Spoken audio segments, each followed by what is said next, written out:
When you first started out more than a decade ago in St Kitts, did you envision a multi-continental proliferation of CIP programs all along? Or is this a path that has developed along the way as you realized the extent of demand for these types of products? Well, first of all, I think it's important to understand that we didn't start with St Kitts. Even 10 years before that, we worked in many countries, Austria, one of them, where we did a lot. And we did a lot with investor immigration programs such as Canada, but also in Singapore, for instance, and in Switzerland and so on. So what happened in St Kitts is simply that we made a previously not really scalable program into a scalable product. Right.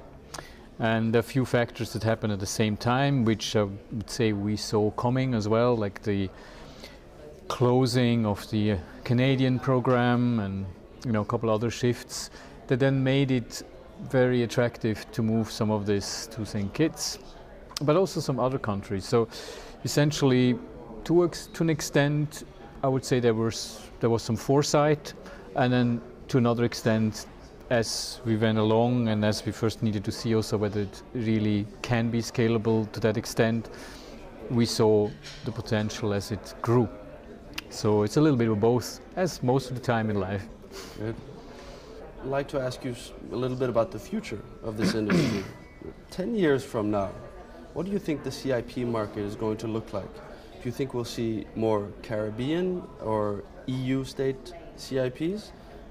Or perhaps in the Pacific Islands, where they have a lot of the same preconditions in place, such as Schengen access and common law jurisdictions and English as an official language. Absolutely. What's your prediction? Well, I think on one hand what is very clear is that the global demand continues to expand. So there's a lot more people that are looking for that. And I think there are two important factors here on the demand side. And that's one, there is an incredible increase in wealth around the world, so there's more and more people that can actually afford such things.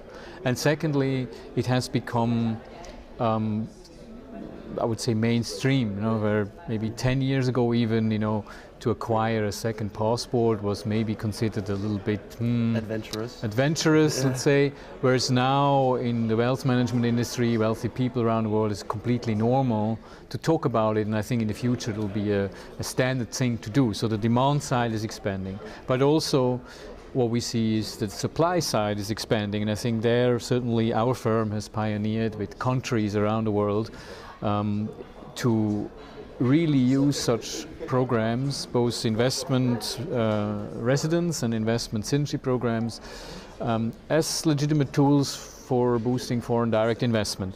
And that is something which I think is also going to further expand. So in 10 years, I think we will see a lot more countries, and not just in the Pacific or Caribbean, but all over the world, that will adopt this interesting tool. Yeah. Do you anticipate that prices will continue to fall for CIPs? So I mean the cost of entry, will it continue to fall as new entrants continue to enter the market? Or do you think that jurisdictions will mainly try to compete on quality rather than price? Yeah, I think it's always a question what product you have to offer. So the price is only one determinant. It's like with any other market and any other products. And so I think there is a certain tendency, of course, particularly amongst very similar programs, let's say intra-Caribbean. Substitute goods. Unfortunately, to go a little bit, I wouldn't call it race to the bottom, but it's a little bit a tendency, which I would very much like to see reversed. But as long as you have players that don't play along, I mean countries that just keep it low, others have no other choice than also keep it low, or go lower. Well, and you would need a cartel, I suppose. Almost, yeah, at least a certain understanding that there's a certain minimum threshold, because it's fairly artificial pricing, I would say. Yeah?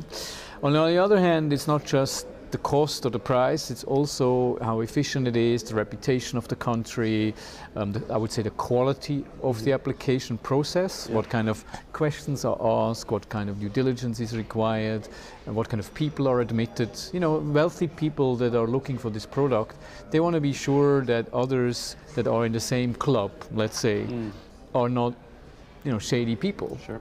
And so if a country starts to let in too many unsavory characters, then by nature that cheapens the thing. And then these are also factors that are important. And that's why we see, for example, the Malta program is so successful. It is by far the most difficult and by far the most expensive. Yeah.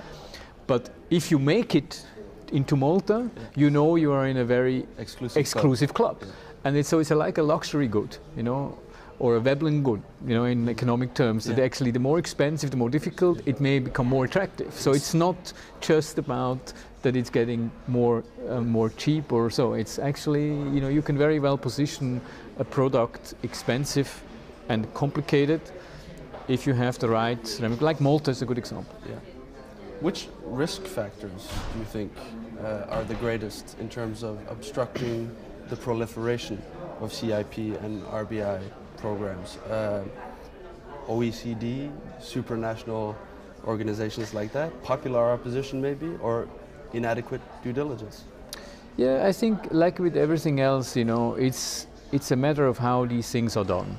Okay, I don't think, frankly, that the OECD or large countries like the United States have anything per se against other countries offering residence or even citizenship for investment.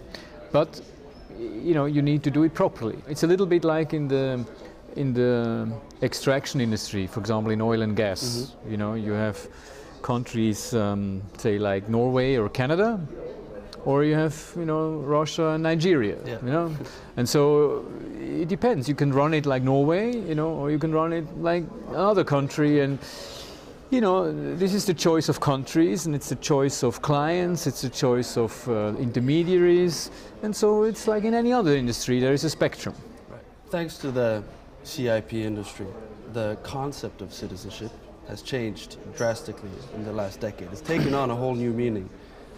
How do you personally define the concept of citizenship today, and how would you like it to be defined in the future?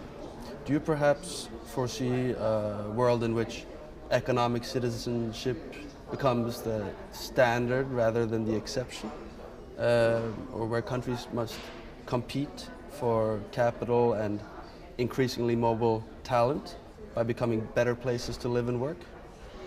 Yeah, I see. Obviously, you know, you can take different views on this, and obviously also, you know, our view is more progressive. We are in many ways pioneers, and we basically say and think that what we're doing is already more or less a reality.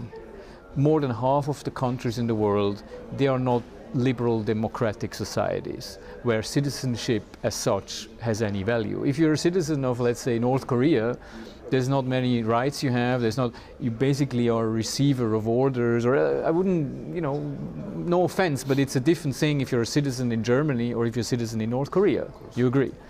So over half the countries in the world, citizenship has many different meanings, but not the one that this romantic, liberal, democratic idea comes from. And then if you look at the liberal democratic countries, so there where we're talking about, or we could talk about what notion of citizenship, what is citizenship about, you have to understand that today the fact is already that the majority, overwhelming majority of the population in those countries, they actually view citizenship more like a club membership. Because if you look at who goes to vote, who actually participates, very few people actually go and vote. Okay? And then if there is very good studies, and political scientists, you know, analyze this very carefully, very good studies that show that those even who go and vote, if you interview them and look at what exactly their understanding is of the political process, is very, very bad. So if you look at the United States or Germany even, it's unbelievable how people don't actually understand what they're doing. So their political rights and their citizenship rights, it's really reduced to what do they pay and what do they get. That's what people are interested in. This romantic idea of citizen comes from a previous time. It comes from when we've had, citizen armies, in the French Revolution, where everyone took up arms, and then it's logical you can't be a citizen of Germany and the United States if they are at war. Right. Okay, but now we have much less wars, or not this type of national wars that we had in the past. We have largely professional armies, so military service is no longer an issue, and citizenship was very much tied to military service. So now all these things, they're gone. Now citizenship is basically a club. And then, if you look at it this way, which is, as I said, it's not just my opinion, it's actually a fact. The fact is that people look at it like this. And if you look at it like this, what prevents you from offering this club membership to suitable, talented and wealthy people to enter the club for the benefit of everyone that is there? Yeah. Why not? Right. And then this club membership has a price, like if you join a golf club. Yeah. Okay? And this is how I see the future of citizenship, very much so. Of course, not without bias here, of course, but there are some very strong facts that support that, actually. Yeah. I want to speak to you very briefly about your recent appearance on CBS's 60 Minutes, because to many of those, like myself, who work in this industry and who know what the due diligence requirements are and the work that goes into it, it seemed like a very unfair characterization of the industry as a whole.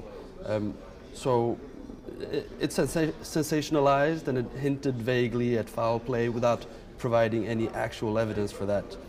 So I'd like to ask you, why do you think that this once venerable institution of reporting chose to portray the industry in such a negative light? Do you think it's simply that the press considers it its mandate to focus on the dark side of everything, or do you think there were other factors that motivated this hatchet job, I would say? Yeah, there's some interesting conspiracy theories floating around, including that we were behind this thing, which is complete absurdity. I mean, I can't imagine anyone in their sane mind actually thinking like this. But, my experience with journalists, although I was also a bit surprised, because 60 Minutes I would have expected a little bit more thoroughness.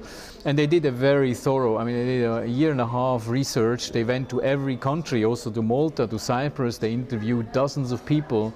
In the end, they chose to primarily focus around us. Of course, that's also not a surprise, because we are by far the leading company in this business. So naturally, if you're a journalist, you probably want to talk to those guys. And also, very unfortunately, they focused on the Caribbean in a very negative way, which also disturbed me, because it's really, to a large extent, untrue what they said, and to a large extent very unfair, because I would think a little bit more balanced. Yes, you can criticize certain things, but what is really not true is that, there's a lack of due diligence. There's, a lot of things that are really nonsense. Mm-hmm. And I would have also expected the better journalism from that. Yeah. But that's sometimes, journalists like to spin things a bit negatively sometimes. They could have focused on Malta, Yeah. I don't know, it's difficult to say. Yeah. I think, as far as we are concerned, it was quite okay. I think we came away quite balanced. Mm-hmm. But overall, I'm not happy the way this was portrayed. Right. But we will have more to expect like this. When you pioneer things, you get criticized. Of course, it's normal, but everything is like this. No good deed goes unpunished. Yeah, and then in the end, people will be with you, but it takes a while. They say that all publicity is good publicity. Now, do you think the 60 Minutes segment was, on the whole, beneficial to the industry despite the unflattering portrayal, in as much as it exposed the industry to a wider audience? Yeah, of course, it increased business. So from that point of view, yeah. And even I talked to my Caribbean friends, and they all said, after 60 Minutes, of course, because it's a lot of connection between Caribbean and North America.